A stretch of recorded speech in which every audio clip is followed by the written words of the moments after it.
بقا کی جنگ لڑے ہیں تاکہ انڈیا کا جو, کیونکہ کسی قوم کی جب آئیڈیالوجی کمپرومائز ہو جاتی ہے تو پھر اس کو ٹوٹنے میں کوئی ٹائم نہیں لگتا.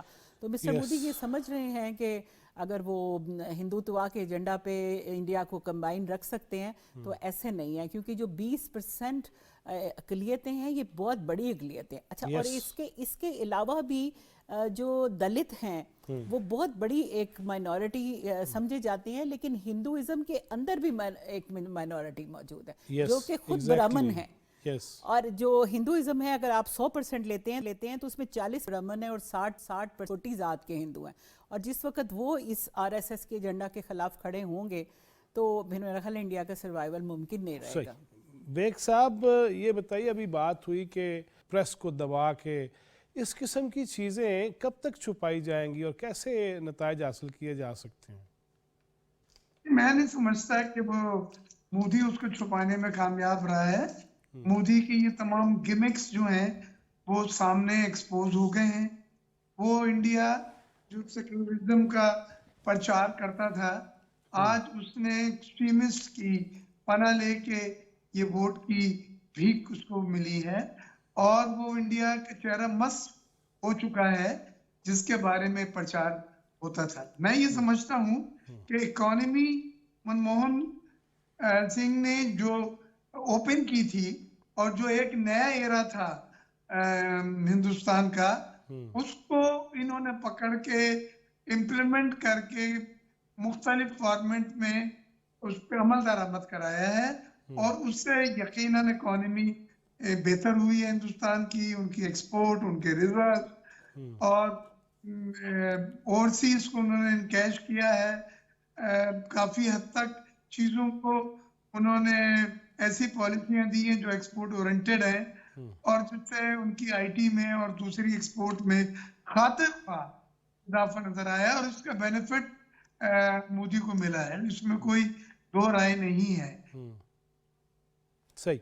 شیخ صاحب, جس طرح پاکستان مخالف, اقلیت مخالف نعرے, اور پھر جس طرح ڈاکٹر صاحبہ کہہ رہی ہیں کہ 60% جو ہیں وہ خود راضی نہیں ہیں سارے معاملے سے, ان شدت پسندیوں سے, ان حالات میں, اور خاص طور پہ وہی بات کہ اپوزیشن ماننے کو تیار نہیں, اور یہ کہہ رہی ہے کہ ہم نے دیکھا ہے دنیا کے بہت سارے ممالک میں, امریکہ رشیا کے معاملات بھی, امریکن الیکشن میں کیسے سوشل میڈیا استعمال ہوا اور کیسے ہوا, اب پھر انڈیا میں ایسا ہی ہو رہا ہے. کیا مستقبل دیکھ رہے ہیں ہندوستان کا؟ دیکھیے جی, بات یہ ہے کہ ہندوستان کا مستقبل جو ہے وہ ٹھیک رہے گا. اس کی وجہ یہ ہے کہ وہ جمہوریت پسند قوم ہے, اور جمہوریت میں انہوں نے جنم لیا, اور آج تقریباً کو 80 سال اب قریب ہونے کو ہیں کہ وہاں جمہوری عمل کبھی بھی نہیں رکا, اس میں کوئی رکاوٹ نہیں آئی. مسلسل انتخابات ہوتے ہیں, جو جیتا ہے دوسرا اس کو مبارکباد ہے کہ حکومت لے لیتا ہے. لیکن اصل میں سب سے بڑی بات یہ ہے کہ انہوں نے جو پالیسیاں اپنے ملک کے لیے بنائیں, ملک کی اکانومی کو بہتر کرنے کے لیے, اپنی ایکسپورٹ بڑھانے کے لیے, اپنے زر مفادہ کو بڑھانے کے لیے جو پالیسیاں بنائیں, آنے والی گورنمنٹ نے اس تسلسل کو جاری رکھا. انہوں نے یہ نہیں کیا کہ جی چونکہ یہ پچھلی حکومت کا ہم اس کو نہیں مانتے, یہ بات نہیں ہے, انہوں نے تسلسل رکھا. اس میں کوئی شک والی بات نہیں کہ مودی کی حکومت نے ملک کے اندر ایک نفرت کا بیج بو دیا ہے, ایک افراتفری کا بیج بو دیا ہے, اس پہ تو کوئی شک و دو رائے نہیں ہے. لیکن جہاں تک ملک کی مفادات کا تعلق ہے, ان کی اکانومی کا تعلق ہے, ان کے زر مبادلہ کا تعلق ہے, ان کے ایکسپورٹ کا تعلق ہے, میں سمجھتا ہوں کہ انہوں نے اپنے آپ کو ایک مضبوط پاور بنا دیا. لیکن جہاں تک سوشل میڈیا کا تعلق ہے, یہ ہماری بدقسمتی ہے. اس سے ہم پازیٹیو کام بھی لے سکتے تھے, لیکن ہم نے زیادہ نیگیٹو کام لیے, اور اس میں سوشل میڈیا نے کوئی بہتر کردار ادا نہیں کیا جو اسے کرنا چاہیے تھا. حالانکہ آج ہر آدمی کے ہاتھ میں موبائل ہے, اور ہر آدمی جو ہے وہ سوشل میڈیا کے ساتھ جڑا ہوا ہے. اس لیے میں سمجھتا ہوں کہ جو پیچھے طاقتیں بیٹھی ہیں جو سوشل میڈیا کو ہینڈل کرتی ہیں, انہیں چاہیے کہ یہ دنیا کے اندر ایک امن کا پیغام دیں, پوری دنیا کو ایک تصویر میں پرو دیں. دیکھیں, اصل بات یہ ہے کہ انسان دنیا میں ایک ہی بار آیا ہے, بار بار نہیں آنا. تو اگر ایک بار کی جو زندگی ہے